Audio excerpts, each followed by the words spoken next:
This is an emergency now. It's nothing to do with process. They're just trying to save lives. The situation in Afghanistan is getting a little bit more tight as we come down to the wire of the August 31st deadline. In addition to that, FDA approved the Pfizer vaccine mandates are coming down hard. And also, Torrance police in California found 300 mail-in ballots at a location in which someone was trying to do something, but who knows what. Thanks so much for tuning in this morning. This is the Jobob Show. It starts right now. 3, 2, 1. Here we go!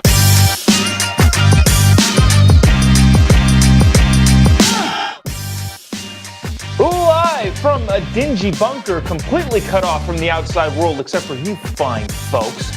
Today, it is August 24th, 2021, the year that everything went back to normal, 2021. Of course, that is sarcasm. My name is Jobob. Thanks for tuning in to the Jobob Show. We got a couple of firsts today. First, this is the inaugural episode without a hat. I'm not sure how I feel about it. If you're just listening to this, I am not wearing a hat this morning. Usually wear a hat, but not today. Partly the reason is that, actually also has to do with the fact that we're on way earlier, 7:30 in the morning today, this Tuesday morning. And the reason I'm not wearing a hat and why we're on a little bit earlier, because I got to go do the daily dispatch with the Daily Caller right after this, in which I am not wearing a hat. I got to throw on a suit jacket and look somewhat presentable. Normal days I just wander on over to the studio and whatever I've got on is what I've got on, but a little bit more professional today. Maybe that's a good thing, maybe that's not. But if you're a member of the Daily Caller Patriots, check out the dispatch coming out later on today. We're shooting that right after this, which is the reason why we're on a little bit earlier and why I'm not wearing a hat. Caught a lot of things going on today. Afghanistan is a little bit, not a little bit. It's nuts. It's out of control. Wanted to bring you some stats on what's going on over there, as well as a little bit more of the plan that's coming out from the Biden administration. White House is just kind of a jumbled mess. Kamala Harris is somewhere else. Joe Biden's barely at the White House. Not a lot going on in the administration in terms of solid planning, but more of that to come. Mandates are coming out all over the place. Vaccine mandates are going to be hitting hard everywhere. Given that the Pfizer vaccine has come out, and also in California, I don't know if you know this, we're having a recall election. And California has some really interesting voting laws in which we just mail ballots to literally everybody, essentially. Lo and behold, Torrance PD found 300 ballots in a guy's car the other day. And that is what it is. But before we get into all of that, I want to tell you quickly about capitalist propaganda. Capitalist propaganda is a awesome brand that promotes capitalist propaganda, because apparently we have to now. Apparently, capitalism isn't just the obvious system of governing a society. No, we have to promote it. Again, I thought this was done with in the 60s and 70s, but nope. Got to still stomp the capitalism train. So head on over to Capitalist Propaganda. Show your friends that their socialist ideas totally suck. It's up to you to spread capitalist propaganda to defeat the empire. Capitalist propaganda, a lot of just fun stuff. Go ahead, use your iPhone to tweet about how much you hate me, love capitalism. You're welcome, love capitalism. Capitalism rocks. And also, these are the funniest things. These are the capitalist propaganda gas station stickers. $4 a piece. I know it's a little bit steep, but if you buy them in bulk, you can get some free shipping and all that sort of stuff. So head on over to Capitalist Propaganda. These are just hilarious. I'm not a proponent of putting things on private property and quote unquote making them your own, but these are just hilarious. So head on over to Capitalist Propaganda. Get the gear that you need to tell your friends that their socialist ideas totally suck with capitalist propaganda. To get into it today, the clip is from Sky News over the weekend that we started off at the beginning. I kind of want to play a little bit more of that clip before we go into the continually unfolding situation in Afghanistan. We're on day 10 or 11 of the Taliban taking over the capital city of Kabul. So let's take a peek into that Sky News report. See what's going on over there. This is again from Sky News. They're looking at both British and American troops at the checkpoints, not set up by the Taliban, but trying to get people into the airport. It is a chaotic situation over there. Let's take a look.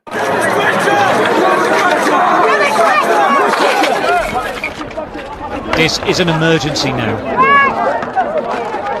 It's nothing to do with process. They're just trying to save lives. Sit down. Tens of thousands are trying to get through. At the front, they're being crushed. Paratroopers pulling people from the mayhem. Medics rushing from the next casualty to the next and the next. Listen. Calm down. Calm down. Dehydrated and terrified. The soldiers spray the crowd with a hose, anything to cool them down. Men, women, and lots of children. Please call someone. And then what we feared, the inevitable. Is this a stabilized withdrawal from Afghanistan? It looks like death to me. Lot of unfortunate scenery from there. If you're just listening to it, just the scene at the Kabul airport is not good. You've got people clamoring to get in, people being shoved against walls by other people who are trying to get in. And these are Americans mixed in with people who have special visas who have helped the United States, and also just your everyday average Afghan citizen trying to get into the airport. And sorting through this from a logistics standpoint has been difficult to say the least. Nobody would envy the military personnel on the ground there trying to figure out who gets to come in and who doesn't. That is a moment-to-moment decisions being made on whether or not somebody is going to survive. Has to be one of the more traumatic experiences anybody's going to have to go through. So keep that in mind when these U.S. and British and all of the other troops that are helping out over there come home. That this is not a good situation to be in. And Joe Biden has come out several times and kind of defended his position on leaving Afghanistan. But again, I've said this every single day. This could not have been the plan. If we're going to leave, fine. 70% of people, according to all the polling, 70% of Americans wanted to leave Afghanistan and get out. What everybody's up in arms about is the way that it was done. This is not how it should have been handled by any stretch of the imagination in Afghanistan. The best possible outcome for people in Kabul right now is going through the city, a Taliban-occupied city, and being safe, fighting your way through a Taliban checkpoint, in which case they're whipping people with car fan belts, somehow getting through that, waiting in this massive line, frantically screaming and yelling and waving papers, hoping that someone is going to see you, get put in the holding pen where you can get crushed.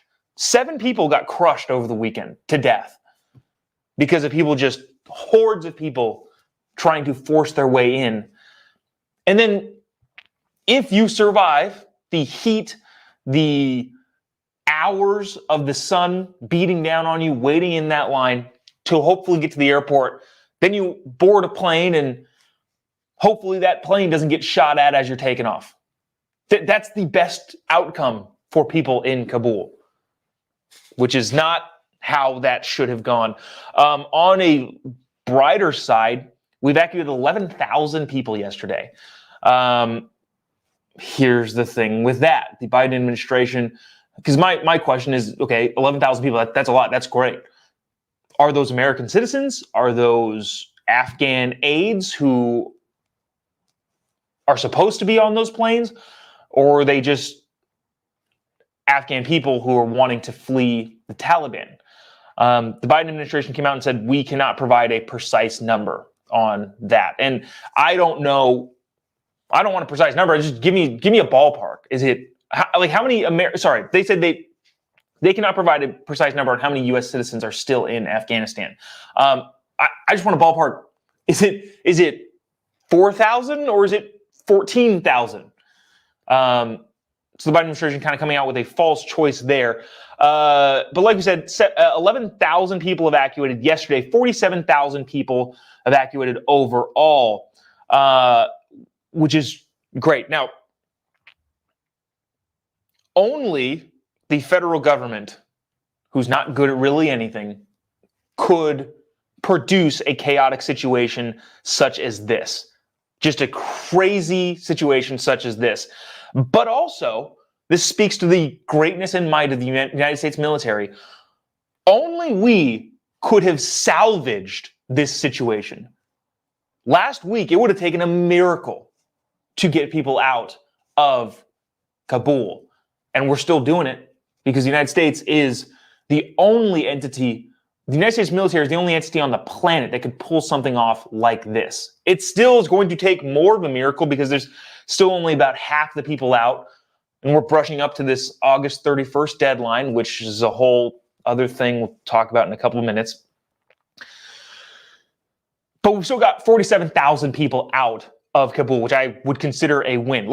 I've mentioned this before. I want the Biden administration from here on out to, this is not a political beating thing. I don't need any more political axes to grind with the Biden administration right now. I want them to succeed, and you should too, in getting people out of Afghanistan. After this is all said and done, we can have the discussion of who's at fault, who needs to resign, what the political implications of that are going to be like. But right now, we should all, as Americans, be wanting the Biden administration to succeed. If you're not, you got to work on your own issues.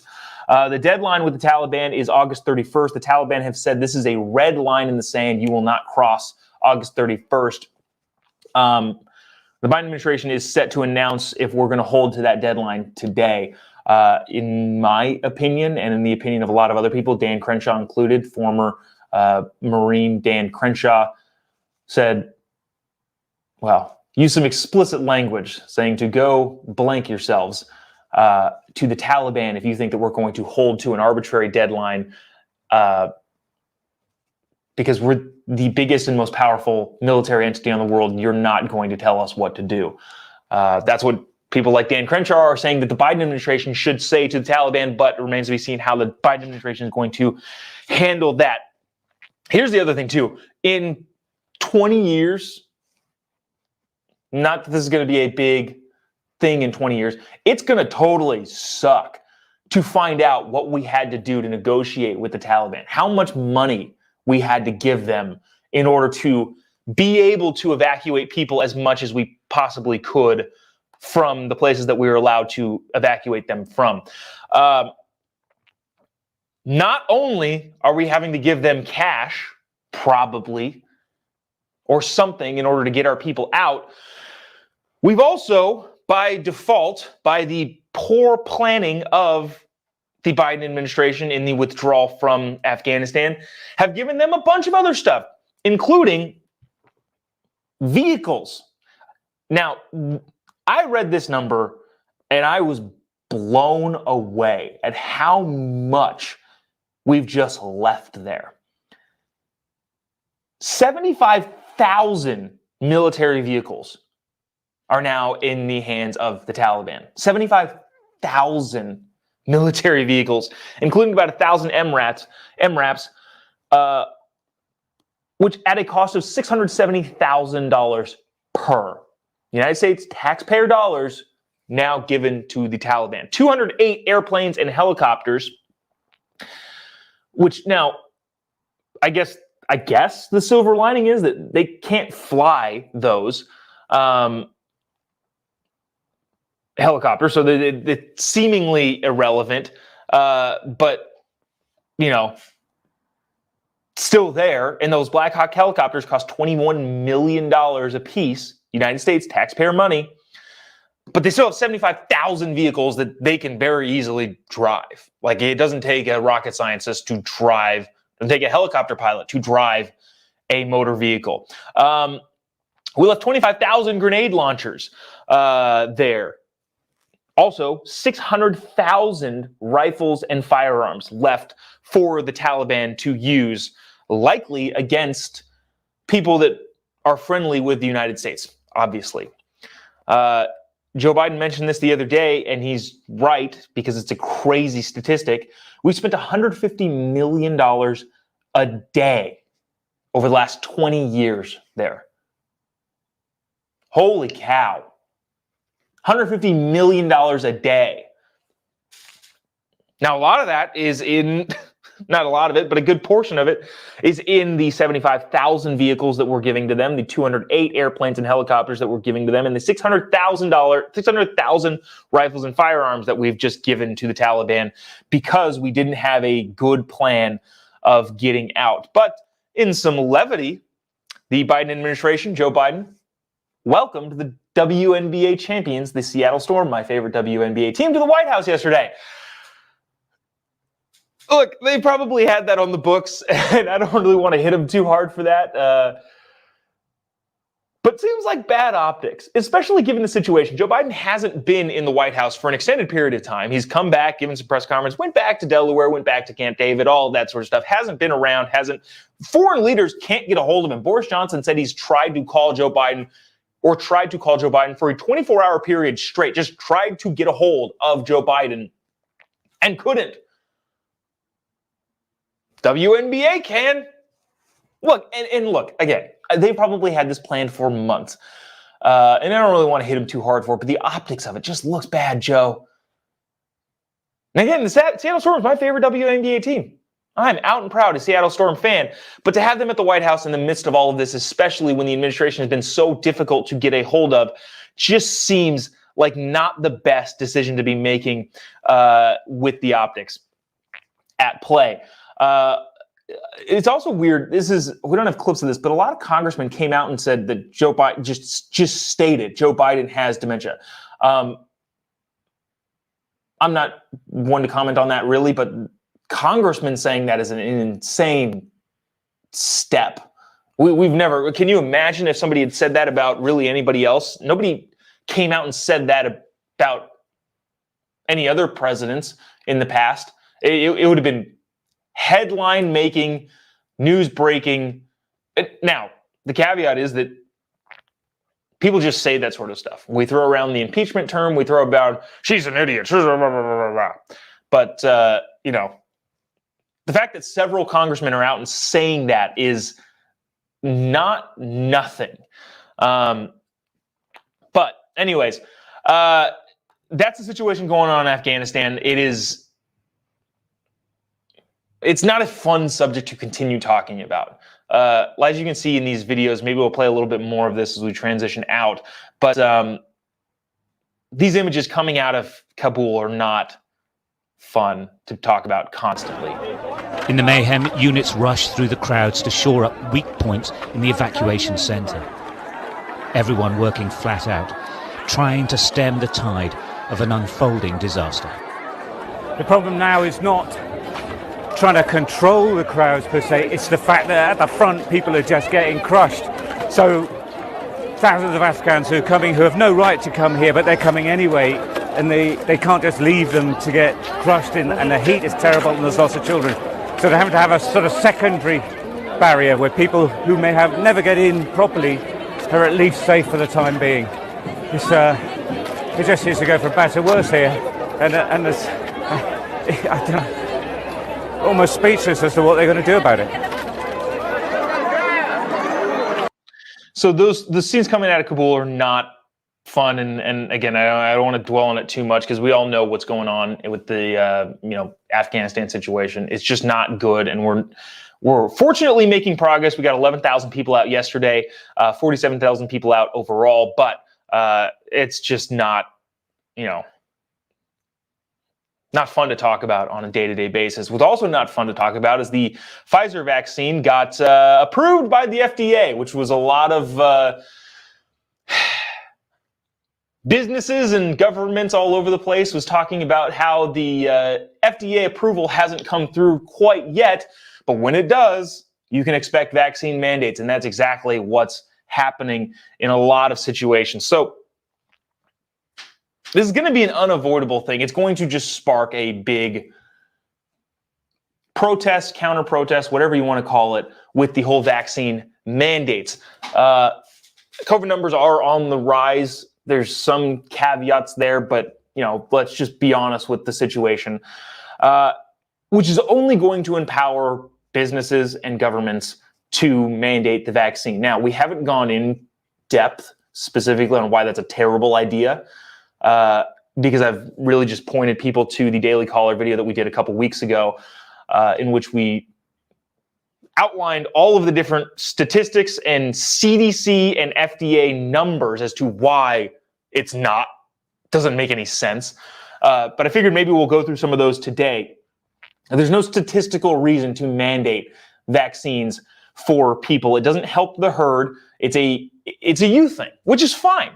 If you want to get vaccinated, you should get vaccinated. Statistically speaking, if you're in a at-risk category, if you're 80 years old, the risks of the experimental drugs hastily approved by the FDA, it could be a good option for you, because the risk of COVID is a huge problem. However, for a lot of people, it's just not. It's not in their risk factor to factor in COVID as a huge potential risk. I read some guy's commentary on it the other day. He said that I have about a 1% hesitation with the vaccine. Basically saying, he said he's got 1% hesitation. Mostly thinks the vaccines are, totally fine, totally reasonable. And this is where I feel like a lot of Americans are at. I know a lot of people that are at this spot. He said, I got a 1% hesitation with the vaccine, but I have a 0.0001% of a fear of COVID death, because that's the statistics in the age category that he's in. So for him, that 1% of concern with the vaccine still very much outweighs the even more minimal concern he has with the actual disease. Just another guy's opinion. Seems to make sense to me. But on top of that, I want to get into the statistics of the vaccine mandates. Here, this is not an anti-vaccine program. This is a pro-choice for the vaccine program. Again, do with that what you will. If you want to get vaccinated, go for it. That's totally fine. If you don't, there's no statistical evidence to say that you should, because it, quote unquote, helps the herd, because it doesn't. As we're looking at the vaccine numbers, you can still spread it if you're vaccinated. You can still have a breakthrough case. You can still do all of the things that unvaccinated people can. You just probably won't get the sickness that you would if you had the vaccine. You are more likely to get shot in Chicago than die of COVID while vaccinated. You're 20 times more likely to die in a car crash if you're vaccinated from COVID than die of COVID. If you're vaccinated, you are 523 times more likely to die of heart disease than COVID. Again, if you're vaccinated. So the idea that other people getting vaccinated has any bearing on you, if you choose to or if you don't choose to, doesn't make any sense. It just doesn't. Telling other people to get vaccinated doesn't make any sense. Mandating it doesn't make any sense. We don't mandate flu shots. 2 years ago, we had 60,000 people die from the flu. We don't mandate people getting flu shots every year. And if we start mandating this, where does it end? The flu shots are pumped out year by year and generally are proven safe, but who knows? Are we going to start mandating every medication that could possibly help any individual on the planet? Now, I understand that that's a pretty hyperextended analogy,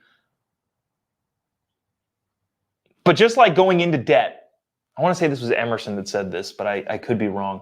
If I'm wrong, shoot me in the comments who actually said this. But just like going into debt, you go into debt slowly, then all at once.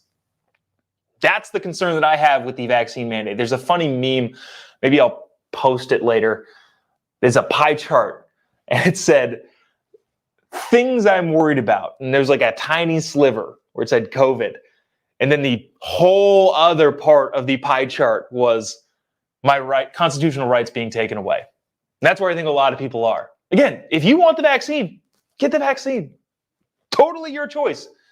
But let's not act like it is a right of righteous passage to get the vaccine because you're helping others. Because you're not. You're just not.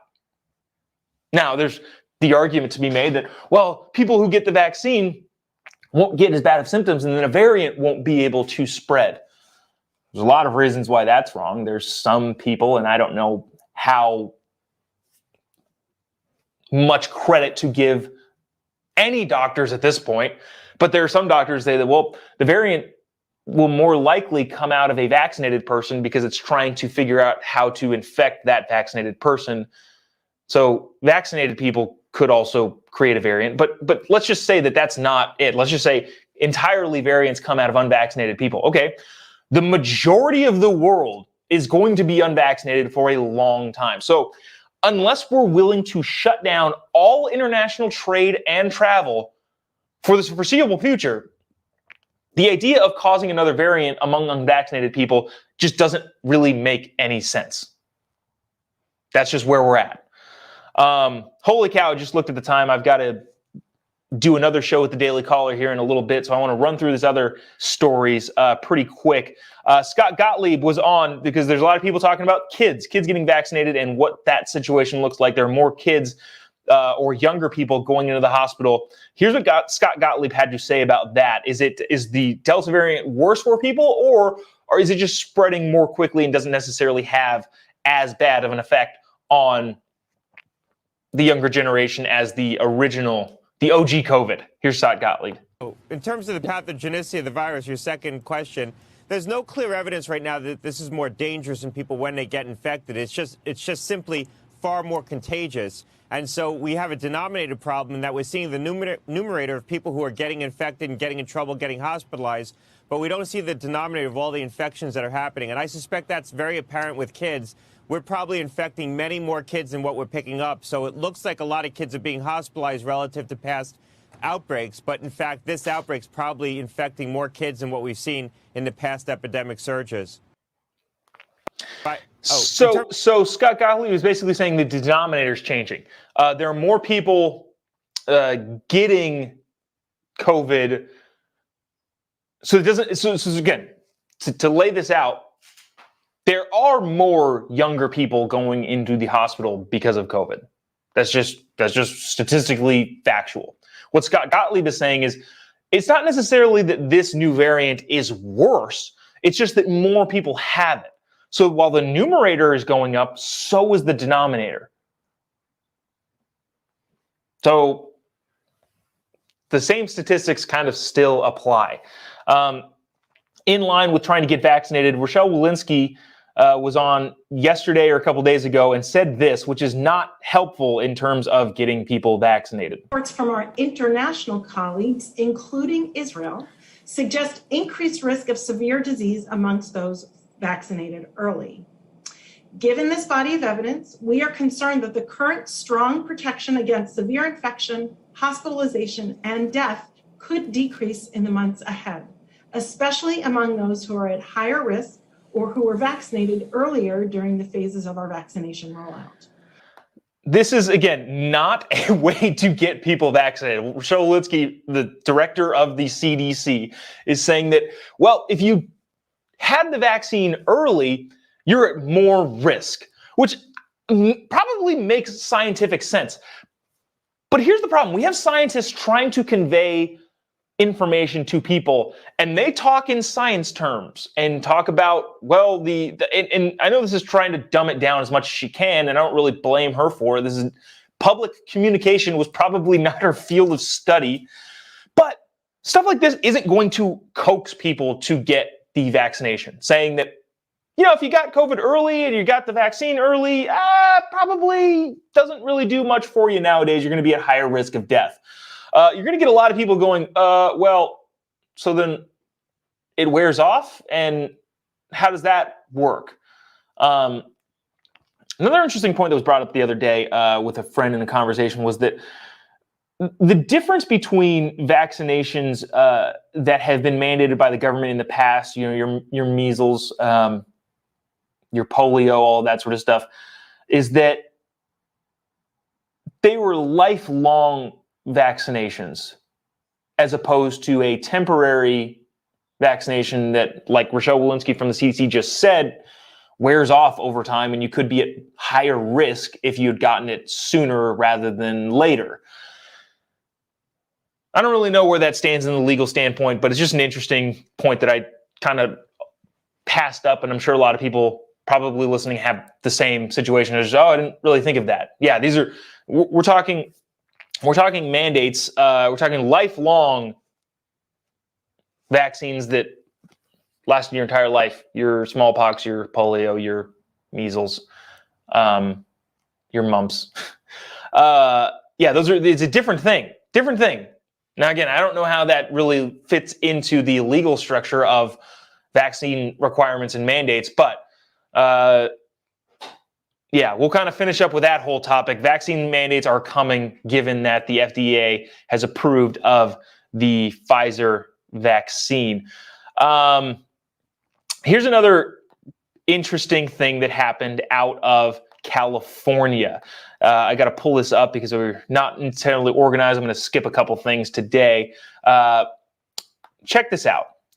This is a photo of ballots recovered by the Torrance Police Department in California. In case you're not familiar, California is going through a recall election in which ballots in California have been mailed to pretty much anyone and everyone who want one. But KTLA 5 is reporting 300 ballots, drugs, multiple driver's licenses were found in a vehicle of a passed out felon. Given that it's California, that seems to be par for the course, unfortunately. But here's what KTLA said. Torrance police are investigating the discovery of hundreds of recall election ballots in a vehicle where a felon was found passed out last week, authorities said Monday. Officials also discovered a loaded firearm, methamphetamine, thousands of pieces of mail, a scale, and multiple California driver's licenses and credit cards that were in other people's names, a police news release stated. Xanax pills were also located in the unidentified male subject. He was arrested on suspicion of a number of offenses, including weapons violations, narcotics, and forgery violations. Any voter whose ballot was determined to be taken in the theft will get a new one prior to the election, according to the police. So here's the problem with California. Motor voter, if you're not familiar with that term, anybody who goes to the DMV or gets a license is registered to vote in California. Whether or not you want to, you're registered to vote. Whether or not you know that you're registered to vote, you're registered to vote in California with the whole motor voter nonsense.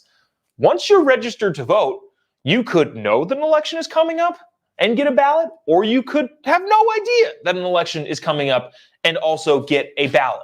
That's the reality of the situation in California. Unfortunately, we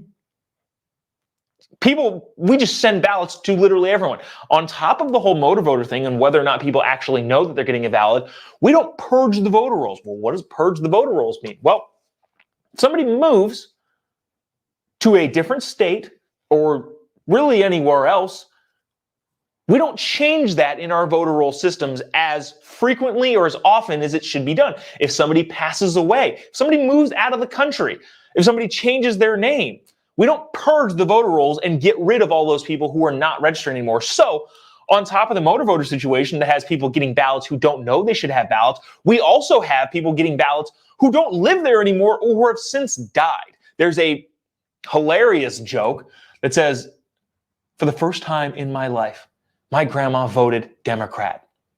This would never have happened if she was still alive. Because in California, ballots just get sent everywhere. Mark Moisher ran for Secretary of State last cycle in California, did a piece where he went and drove to high ballot destinations or addresses and found that there were 175 people registered to one Starbucks parking lot location. They still all got ballots, just mailed. So in California, here's the problem. Mail-in ballots are just thrown everywhere. And guess how many people we had Judge Steve Bailey, who's running for Secretary of State this cycle. Secretary of State, Attorney General. He's running for Attorney General this cycle. The Secretary of State's office in California is the one who handles all of voter fraud investigations. Guess how many people the state of California has to handle voter fraud throughout the entire state? 200. Oh, sorry, no. 20. No, sorry. Two. There are 2 people that handle voter fraud in the state of California at the state level. A lot more about this. We'll talk about it more tomorrow. We're coming up against a hard break, but we'll want to talk about more in depth about the mail ballot situation going on in California. If you haven't got the chance, check out my show on Daily Caller. We're doing a Daily Caller episode for their Daily Caller Patriots today that I'm on. This is why I'm not wearing a hat today. Inaugural episode with no hat, doing a Daily Caller dispatch report right after this. If you haven't gotten a chance to check out my show Quality Control over on Daily Caller, head on over. Daily Caller is the news organization founded by Tucker Carlson. I've got a show called Quality Control. We do a weekly deep dive into all of the different things that are going on in the world, politics, and culture. Also, if you missed a segment and you want to grab the podcast, there's a link in the bio wherever you're watching this: Facebook, Twitter, Instagram, YouTube, all of those, that you can watch these or listen to the Jobob Show on your Apple Podcasts, Spotify, anywhere you listen to podcasts. You can catch up on if you missed a segment and you want to hear the whole thing again. If you want to send it to one of your younger generation folks, your grandkids, your kids, anybody who may not be up to date with all of the news, send it to them. You can listen again on any podcast format. You can also rewatch on Facebook and YouTube. That's going to do it for today. We'll be back here tomorrow, probably early again, because we're doing another Daily Caller episode tomorrow. Look for us around 7:30. Thanks so much for tuning in. My name is Jobob. This is the Jobob Show. God bless America.